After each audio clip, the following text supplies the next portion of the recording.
안녕하세요, 여러분. 경제를 세상에서 가장 쉽게 알려드리는 경제학장 박사입니다. 만약 한 나라의 경제에 성적표가 있다면 우리나라는 과연 몇 점이나 될까요? 오늘은 경제학의 바이블이죠. 이준구, 이창현 교수님의 교재를 바탕으로 그 성적표의 가장 핵심적인 항목, 국민소득에 대해 아주 쉽게 파헤쳐 보겠습니다. 바로 시작하죠. 자, 우리가 학교 다닐 때 성적표를 봤잖아요. 그거랑 똑같이 한 나라의 경제에도 성적표를 매긴다면 어떨까요? 도대체 어떤 기준으로 경제가 좋다, 나쁘다 이렇게 평가할 수 있을까요? 이 질문이 바로 오늘 우리가 함께 풀어갈 가장 중요한 문제입니다. 그리고 오늘 이 어려운 얘기를 아주 그냥 확 쉽게 만들어줄 두 친구를 모셨습니다. 서연, 민준 학생 어서 와요. 서연, 민준. 안녕하세요, 박사님. 네, 반갑습니다. 아마 두 학생의 날카로운 질문들이 오늘 내용을 훨씬 더 재밌게 만들어줄 거예요. 네, 바로 그 경제 성적표의 가장 대표적인 과목이 뭐냐? 바로 국민소득입니다. 뉴스 틀면 정말 맨날 나오는 얘기죠. 민준 학생, 들어본 적 있죠? 혹시 GDP 같은 거 말씀하시는 건가요, 박사님? 오, 바로 그거예요. 정확합니다. 맞아요. 국민소득을 나타내는 가장 대표적인 지표가 바로 GDP, 국내 총생산입니다. 자, 정의를 한번 같이 볼까요? 이게 말이 좀 어려운데 하나씩 뜯어보면 별거 아니에요.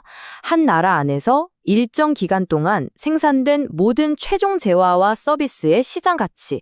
여기서 제일 중요한 단어는 바로 최종이라는 단어예요. 예를 들어서 빵집에서 빵을 만들 때 쓴 밀가루 가격은 빼고 최종적으로 소비자에게 판매된 빵 가격만 계산하는 거죠. 왜냐하면 밀가루값까지 또 더하면 이중으로 계산되잖아요. 그걸 막기 위한 겁니다. 자, 이 그래프 한번 보시죠. 이게 바로 교재에 실린 우리나라의 1970년부터 최근까지의 GDP 변화 그래프인데요. 선이 막 위아래로 움직여서 되게 복잡해 보이죠? 하지만 여기에는 아주 중요한 두 가지 이야기가 숨어 있습니다.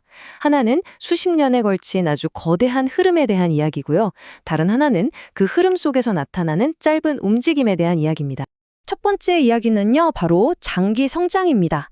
이 그래프의 큰 그림을 한번 보세요. 멀리서 이렇게 쓱 보면 전체적인 흐름이 어떤가요? 맞아요.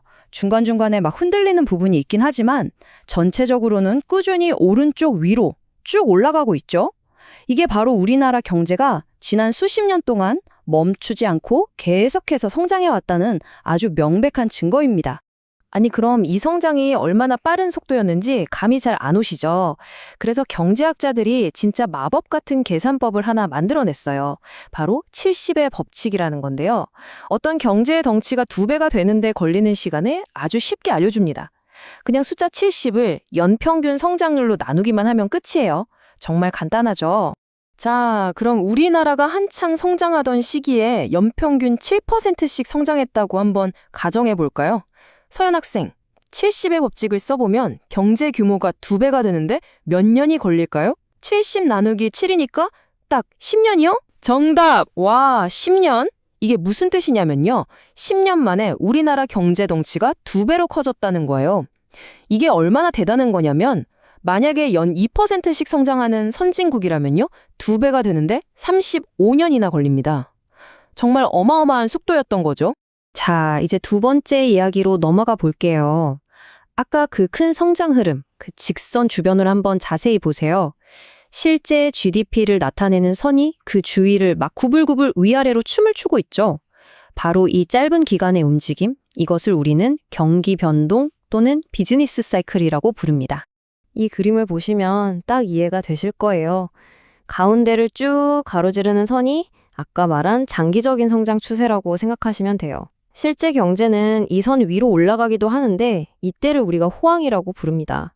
반대로 선 아래로 내려가면 불황인 거죠. 그래서 가장 높은 지점을 정점, 가장 낮은 지점을 저점이라고 하고요. 경제는 바로 이 사이클을 계속 반복하면서 성장해 나가는 겁니다. 박사님, 그럼 지금이 호황인지 불황인지 정확하게 알려면 뭘 봐야 돼요? 와, 진짜 좋은 질문이에요. 경제학자들이 그냥 감으로 지금은 호황이네 하진 않겠죠? 이때 보는 게 바로 GDP 갭이라는 겁니다. 이건 실제 GDP와 잠재 GDP의 차이를 말하는데요. 잠재 GDP라는 말이 좀 어렵죠? 이건 뭐냐면 우리나라 경제가 막 오버하지도 않고 또 놀지도 않고 딱 정상적으로 돌아갈 때 낼 수 있는 최고의 성적? 뭐 그런 개념이에요. 그래서 실제 GDP가 이 잠재 GDP보다 높아서 갭이 플러스가 되면 호황, 즉 경제가 좀 과열됐다. 반대로 마이너스가 되면 불황이라고 판단하는 거죠. 자, 그런데 말이죠. 이런 장기 성장이니 단기 변동이니 하는 이야기들이 도대체 우리 실생활이랑 무슨 상관이 있는 걸까요? 서연 학생, 어떻게 생각해요?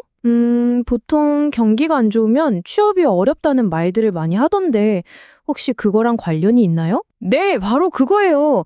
와, 서연 학생이 오늘 진짜 핵심을 콕콕 짚어주네요. 바로 이 그래프가 모든 걸 말해줍니다. 한번 보세요. 위쪽의 선이 GDP 갭, 즉 경기 상황이고요. 아래쪽 선이 실업률입니다. 어때요? 경기가 좋아서 GDP 갭이 위로 확 솟구칠 때 실업률은 아래로 뚝 떨어지죠. 반대로 외환위기나 금융위기 때처럼 GDP 갭이 바닥을 칠 때는 실업률은 급격하게 치솟습니다. 완전 거울에 비친 것처럼 데칼코마니처럼 정반대로 움직이잖아요. 이래서 경기가 우리한테 중요한 겁니다. 이게 바로 내 일자리 문제거든요. 박사님, 그러면요, 이런 딱딱한 통계 말고 우리가 평소에 생활하면서 지금 경기가 좋구나, 나쁘구나 하고 느낄 수 있는 그런 재미있는 신호 같은 건 없을까요? 물론이죠. 경제가 무슨 교과서 안에만 있는 게 아니잖아요. 우리 생활 곳곳에 흔적을 남기거든요.